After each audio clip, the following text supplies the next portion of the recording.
ಕೇಂದ್ರ ಸಚಿವ ಎಚ್.ಡಿ. ಕುಮಾರಸ್ವಾಮಿ ಮಂಡ್ಯದಲ್ಲಿ ಜನತಾ ದರ್ಶನ ಕಾರ್ಯಕ್ರಮವನ್ನು ಮಾಡ್ತಾ ಇದ್ದಾರೆ. ಈ ಮಧ್ಯೆ ಈ ಜನತಾ ದರ್ಶನ ಕಾರ್ಯಕ್ರಮದಲ್ಲಿ ರಾಜಕೀಯ ನುಸುಳಿರುವಂತ ಅಥವಾ ದ್ವೇಷ ರಾಜಕಾರಣದ ಅನುಮಾನ ವ್ಯಕ್ತವಾಗ್ತಾ ಇದೆ. ಎಚ್.ಡಿ. ಕುಮಾರಸ್ವಾಮಿ ಜನತಾ ದರ್ಶನಕ್ಕೆ ಅಧಿಕಾರಿಗಳು ಗೈರಾಗಿದ್ದಾರೆ. ಡಿಸಿ ಸೇರಿದಂತೆ ಎಲ್ಲ ಪ್ರಮುಖ ಅಧಿಕಾರಿಗಳು ಜನತಾ ದರ್ಶನಕ್ಕೆ ಗೈರಾಗಿದ್ದಾರೆ. ಜನತಾ ದರ್ಶನದಲ್ಲಿ ಭಾಗಿಯಾಗಬಾರದು ಅಂತ ಸರ್ಕಾರದ ಸೂಚನೆ ಇತ್ತಾ ಅನ್ನೋ ಪ್ರಶ್ನೆ ಇಲ್ಲಿ ಮೂಡ್ತಾ ಇದೆ. ರಾಜ್ಯ ಸರ್ಕಾರದ ಮುಖ್ಯ ಕಾರ್ಯದರ್ಶಿ ಮೌಖಿಕ ಆದೇಶ ಮಾಡಿದ್ದಾರೆ ಅಂತ ಹೇಳಲಾಗ್ತಾ ಇದೆ. ದ್ವೇಷದ ರಾಜಕಾರಣ ಅಂತ ಕುಮಾರಸ್ವಾಮಿ ಆರೋಪವನ್ನ ಕೂಡ ಮಾಡ್ತಾ ಇದ್ದಾರೆ.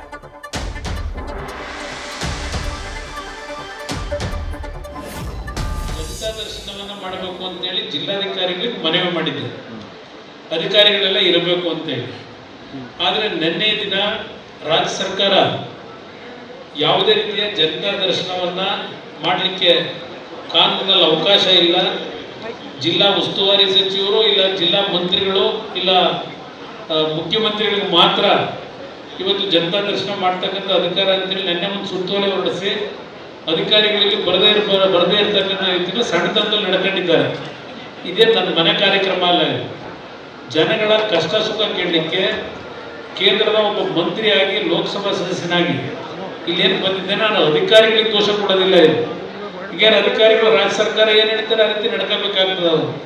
ಅದರಿಂದ ನಾನು ಅಧಿಕಾರಿ ದೋಷ ಕೊಡಲ್ಲ. ಆದರೆ ಸರ್ಕಾರ ಇಲ್ಲಿರ್ತಕ್ಕಂಥವ್ರು ಯಾವ ಮಟ್ಟಕ್ಕಿದ್ದಾರೆ ಅಂತಕ್ಕಂಥದ್ದನ್ನು ಬಹುಶಃ ನಮ್ಮ ಜನಕ್ಕೆ ನಿಮಗೆ ಅರ್ಥ ಆಗುತ್ತೆ ಅಂತ ನನ್ನ ಅಭಿಪ್ರಾಯ. ಅದರಿಂದ ನಮ್ಮ ಜೊತೆಲಿರ್ತಕ್ಕಂಥ ನಮ್ಮ ಮಾಜಿ ಶಾಸಕರಿದ್ದೀರಿ, ನೀವು ಅಧಿಕೃತವಾಗಿ ಇಲ್ಲ ಕೊಡ್ಬೋದಿತ್ತು ಅಂದರೆ ಇಲ್ಲಿ ಸರ್ಕಾರಿ ಕಾರ್ಯಕ್ರಮ ಅಲ್ಲ, ಇದು ಕಷ್ಟ ಸುಖಗಳನ್ನ ಕೇಳಲಿಕ್ಕೆ ಬಂದಿದ್ದಾರೆ. ನೀವುಗಳು ನಿಮ್ಮ ತಾಲೂಕಿನ ಸಮಸ್ಯೆಗಳು ನೀವು ಅರ್ಥಗಳಲ್ಲಿ ಒಳ್ಳೆಯದಿದೆ. ಏನೇನು ಸಮಸ್ಯೆಗಳಿದೆ ಅದಕ್ಕೆ ಯಾವ ರೀತಿ ನಾವು ಸ್ಪಂದಿಸಬೇಕಾಗ್ತದೆ ಅಂತಕ್ಕಂಥ ನಿಮಗೂ ಈಗ ನೀವು ನಮ್ಮ ಕಾರ್ಯಕರ್ತನ ಭೇಟಿ ಮಾಡಿದ್ರೆ, ಜನಗಳ ಭೇಟಿ ಮಾಡಿದ್ರೆ ನಿಮಗೂ ಅದರ ಮಾಹಿತಿ ದೊರಕುತ್ತೆ ಅನ್ನೋ ದೃಷ್ಟಿಯಿಂದ ಕಾರ್ಯಕರ್ತರುಗಳು ಇಲ್ಲಿ ಗುಂಪು ಮಾಡಬೇಡಿ. ಈ ಬಗ್ಗೆ ಹೆಚ್ಚಿನ ಡೀಟೇಲ್ ನೀಡೋದಕ್ಕೆ ನಮ್ಮ ಪ್ರತಿನಿಧಿ ಮಧುಸೂದನ್ ನೇರ ಸಂಪರ್ಕದಲ್ಲಿ. ಮಧುಸೂದನ್, ಸರ್ಕಾರ ಅಥವಾ ಚೀಫ್ ಸೆಕ್ರೆಟರಿ ಇದರಲ್ಲಿ ಮೌಖಿಕ ಸೂಚನೆ ಕೊಟ್ಟಿದ್ದಾರೆ ಅಂತಾದ್ರೆ ತುಂಬಾ ಕೆಳಮಟ್ಟದ ರಾಜಕಾರಣ ಇದು.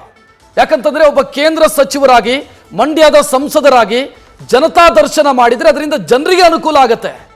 ಅವರಿಗೆ ಪೊಲಿಟಿಕಲ್ ಗೇನ್ ಆಗತ್ತೋ ಬಿಡುತ್ತೋ ಬೇರೆ ವಿಚಾರ. ಅದರಲ್ಲೂ ಅಡ್ಡಗಾಲ ಹಾಕ್ತಾರೆ ಅಂತಂದ್ರೆ ತುಂಬಾ ಕೆಳಮಟ್ಟದ ರಾಜಕಾರಣ ಇದು.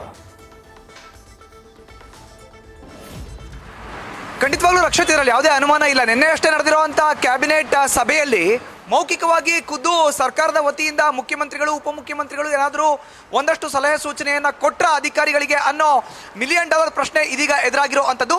ಸರ್ಕಾರದ ಮುಖ್ಯ ಕಾರ್ಯದರ್ಶಿಗಳ ವತಿಯಿಂದಲೇ ಮೌಖಿಕವಾದಂಥ ಆದೇಶ ಒಂದು ಹೊರಗಡೆ ಹೋಗಿದೆ. ಕ್ಯಾಬಿನೆಟ್ ಸಭೆಯಲ್ಲಿ ಆಗಿರೋ ಅಂಥ ಒಂದಷ್ಟು ಮಾತುಕತೆಯಲ್ಲಿ ಇವತ್ತು ಕುಮಾರಸ್ವಾಮಿ ಅವರು ಏನು ಕೇಂದ್ರದಲ್ಲಿ ಸಚಿವರಾಗಿದ್ದಾರೆ, ಅವರು ಮಂಡ್ಯ ಲೋಕಸಭಾ ಕ್ಷೇತ್ರದ ಸಂಸದರು ಕೂಡ ಹೌದು. ಅವರು ತಮ್ಮ ಕ್ಷೇತ್ರದಲ್ಲೇ ಜನತಾ ದರ್ಶನವನ್ನು ಮಾಡ್ತಾ ಇದ್ದಾರೆ. ಜನತಾ ದರ್ಶನವನ್ನು ಮಾಡುವಂಥ ಕಾರ್ಯ ಯಾತಕ್ಕೋಸ್ಕರ? ಜನರ ಕುಂದುಕೊರತೆಗಳನ್ನು ಆಲಿಸ್ಲಿಕ್ಕೋಸ್ಕರ, ಜನರ ಸಂಕಷ್ಟಗಳನ್ನು ಕೇಳಲಿಕ್ಕೋಸ್ಕರ, ಜನರಿಗೆ ಎದುರಾಗಿರುವಂಥ ಸಮಸ್ಯೆಗಳಿಂದ ನೇರವಾಗಿ ಅವ್ರನ್ನ ಆಚೆ ಕರ್ಕೊಂಡ್ಬಂದು ಅವ್ರಿಗೆ ಪರಿಹಾರವನ್ನು ಸೂಚನೆ ಕೊಡಲಿಕ್ಕೋಸ್ಕರ. ಇದೆಲ್ಲ ಆಯಾಮಗಳಲ್ಲೂ ಕೂಡ ಜನತಾ ದರ್ಶನವನ್ನು ಜನಪ್ರತಿನಿಧಿಗಳು ಮಾಡ್ತಾರೆ. ಅವರು ಶಾಸಕರಾಗಿರ್ಬಹುದು, ವಿಧಾನ ಪರಿಷತ್ನ ಸದಸ್ಯರಾಗಿರಬಹುದು, ಜನರಿಂದ ಆಯ್ಕೆಯಾಗಿರುವಂಥ ಜನಪ್ರತಿನಿಧಿಗಳು ಜನತಾ ದರ್ಶನ ಮಾಡಲಿಕ್ಕೆ ಖಂಡಿತವಾಗ್ಲೂ ಅರ್ಹರಾಗಿರ್ತಾರೆ. ಒಂದು ವೇಳೆ ಏನಾದರೂ ಕೇಂದ್ರದ ಸಚಿವರಾಗಿರೋ ಅಂತ ಎಚ್.ಡಿ. ಕುಮಾರಸ್ವಾಮಿ ಅವರು ತಾವು ಪ್ರತಿನಿಧಿಸೋ ಅಂತ ಮಂಡ್ಯ ಲೋಕಸಭಾ ಕ್ಷೇತ್ರವನ್ನು ಬಿಟ್ಟು ಹೊರಗಡೆ ಬೇರೆ ಯಾವುದಾದ್ರೂ ಕ್ಷೇತ್ರದಲ್ಲಿ ಜನತಾ ದರ್ಶನ ಮಾಡ್ತಾರೆ ಅಂತ ಹೇಳಿದ್ರೆ ಸರ್ಕಾರ ಅದಕ್ಕೊಂದಿಷ್ಟು ಪ್ರತಿರೋಧವನ್ನು ವ್ಯಕ್ತಪಡಿಸುತ್ತೆ. ಅಂದರೆ ಅದನ್ನು ಓಕೆ ಅಂತ ತೆಗೆದುಕೊಳ್ಬಹುದಾಗಿತ್ತೇನೋ. ಆದರೆ ಖುದ್ದು ಮಂಡ್ಯ ಲೋಕಸಭಾ ಕ್ಷೇತ್ರವನ್ನೇ ಪ್ರತಿನಿಧಿಸೋ ಅಂತ ಎಚ್.ಡಿ. ಕುಮಾರಸ್ವಾಮಿ ಅವರು ಇವತ್ತು ಬೆಳ್ಳಂಬೆಳಗ್ಗೆ ಬೆಂಗಳೂರಿನಿಂದ ನೇರವಾಗಿ ಮೈಸೂರಿಗೆ ತೆರಳಿ ಚಾಮುಂಡಿ ದೇವಿಗೆ ದರ್ಶನವನ್ನು ಪಡೆದು ಪೂಜೆಯನ್ನು ಮಾಡಿ ಅದಾದ ಬಳಿಕ ನೇರವಾಗಿ ಬಂದು ತಾವೇ ಪ್ರತಿನಿಧಿಸೋ ಅಂತ ಮಂಡ್ಯ ಲೋಕಸಭಾ ಕ್ಷೇತ್ರದ ವ್ಯಾಪ್ತಿಗೆ ಬರೋ ಅಂತ 8 ವಿಧಾನಸಭಾ ಕ್ಷೇತ್ರಗಳ ಜನರ ಸಂಕಷ್ಟವನ್ನು ಆಲಿಸಲಿಕ್ಕೆ, ಕುಂದುಕೊರತೆಗಳನ್ನು ಆಲಿಸಲಿಕ್ಕೆ ಮುಂದಾಗಿದ್ದಾರೆ. ಇದೇ ಜನತಾ ದರ್ಶನವನ್ನು ಜನಸ್ಪಂದನ ಕಾರ್ಯಕ್ರಮ ಅಂತ ರಾಜ್ಯ ಸರ್ಕಾರ ಮಾಡುತ್ತಲ್ಲ.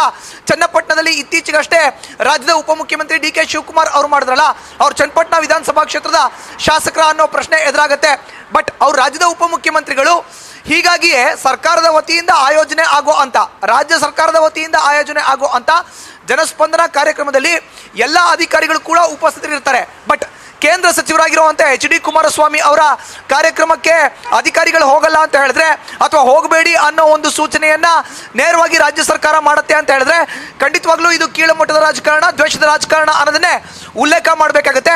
ಇದನ್ನ ಈಗಾಗಲೇ HD ಕುಮಾರಸ್ವಾಮಿ ಅವರು ಕೂಡ ಉಲ್ಲೇಖ ಮಾಡಿದ್ದಾರೆ. ಜೊತೆಗೆ ನ್ಯೂಸ್ ಫಸ್ಟ್ ಜೊತೆ ಎಕ್ಸ್ಕ್ಲೂಸಿವ್ ಆಗಿ ವಿಧಾನಸಭೆಯ ವಿಪಕ್ಷ ನಾಯಕರಾಗಿರುವಂತ ಆರ್ ಅಶೋಕ್ ಕೂಡ ಮಾತನಾಡಿದ್ದಾರೆ. ರಕ್ಷತ್ ಅವರು ಹೇಳಿರೋದು ಒಂದೇ, ದೆಹಲಿಗೆ ಹೋದ್ರು, ಸಂಸದರನ್ನ ಭೇಟಿ ಮಾಡಿದ್ರು, ಅವ್ರ ಜೊತೆ ಕೂತು ಎಲ್ಲ ಸಹಕಾರವನ್ನ ಕೋರಿದ್ರು, ಮೃಷ್ಟಾನ್ನ ಭೋಜನವನ್ನ ಸವಿದ್ರು. ಅಲ್ಲಿ ಹೋಗಿ ಕೈನ ಕುಲುಕಿ ಬಂದಿರೋ ಅಂತ ರಾಜ್ಯದ ಮುಖ್ಯಮಂತ್ರಿಗಳು, ಉಪಮುಖ್ಯಮಂತ್ರಿಗಳು ಇಲ್ಲಿ ಯಾಕೆ ದ್ವೇಷದ ರಾಜಕಾರಣವನ್ನ ಮಾಡ್ತಾ ಇದ್ದಾರೆ? ಅಲ್ಲಿ ಹೋದಾಗ ಕೈ ಕುಲ್ಕೋ ಅಂತ ರಾಜ್ಯದ ಮುಖ್ಯಮಂತ್ರಿಗಳು, ಉಪಮುಖ್ಯಮಂತ್ರಿಗಳು ಇಲ್ಲಿ ಕೇಂದ್ರ ಸಚಿವರಾಗಿರುವಂತ HD ಕುಮಾರಸ್ವಾಮಿ ಅವರು ಮಾಡ್ತಾ ಇರುವಂತ ಜನತಾ ದರ್ಶನವನ್ನ ಕಾಲ್ನಲ್ಲಿ ಒದಿತಾ ಇದ್ದಾರೆ ಅನ್ನೋ ಪದವನ್ನ ಉಲ್ಲೇಖ ಮಾಡಿದ್ದಾರೆ. ಇದು ಸ್ಪಷ್ಟವಾದಂತ ದ್ವೇಷದ ರಾಜಕಾರಣ. ಒಂದು ಕಡೆ ಸಹಕಾರವನ್ನ ಕೋರೋದು, ಇನ್ನೊಂದು ಕಡೆ ಅಸಹಕಾರವನ್ನ ತೋರೋದು ಮಾಡಿದ್ದೆ. ಆದ್ರೆ ಖಂಡಿತವಾಗ್ಲೂ ರಾಜ್ಯ ಮತ್ತೆ ಕೇಂದ್ರದಲ್ಲಿ ಒಂದು ಸಮನ್ವಯತೆ ಇರಲ್ಲ. ರಾಜ್ಯದ ಅಭಿವೃದ್ಧಿಗೆ ಸಹಕಾರ ಕೊಡಿ ಅಂತ ಕೇಳುವಂತ ಮುಖ್ಯಮಂತ್ರಿಗಳು ಜನತಾ ದರ್ಶನವನ್ನು ಕೂಡ ಪರಿಪಕ್ವವಾಗಿ ತೆಗೆದುಕೊಳ್ಬೇಕಾಗುತ್ತೆ, ಅದಕ್ಕೂ ಕೂಡ ಅನುವು ಮಾಡಿಕೊಡ್ಬೇಕಾಗುತ್ತೆ. ಜನರ ಸಂಕಷ್ಟವನ್ನ ಆಲಿಸಲಿಕ್ಕೆ ಕುಮಾರಸ್ವಾಮಿ ಅವರು ಮುಂದಾಗಿರುವಂತದ್ದು. ಈ ರೀತಿ ತಡೆ ಒಡ್ಡೋದು ಸರಿಯಲ್ಲ ಅನ್ನೋ ಒಂದು ಮಾತನ್ನ ನ್ಯೂಸ್ ಫಸ್ಟ್ಗೆ ವಿಪಕ್ಷ ನಾಯಕ ಆರ್ ಅಶೋಕ್ ಹೇಳಿದ್ದಾರೆ. ಇನ್ನು ಕುಮಾರಸ್ವಾಮಿ ಅವರು ಕೂಡ ಇದೇ ಮಾತನ್ನ ಹೇಳ್ತಾ ಇದ್ದಾರೆ.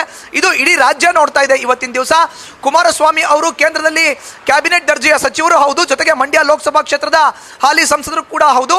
ಮಂಡ್ಯ ಲೋಕಸಭಾ ಕ್ಷೇತ್ರದಲ್ಲಿ ಅವರು ಜನರ ಸಮಸ್ಯೆಯನ್ನು ಆಲಿಸಲಿಕ್ಕೆ ಮುಂದಾಗಿರುವಂತದ್ದು. ಜೊತೆಗೆ ಇದು ಮೊದಲನೇ HD ಕುಮಾರಸ್ವಾಮಿ ಅವರು ಸಂಸದರಾಗಿ ಮಾಡ್ತಾರೋ ಅಂತ ಜನತಾ ದರ್ಶನ ಕಾರ್ಯಕ್ರಮ.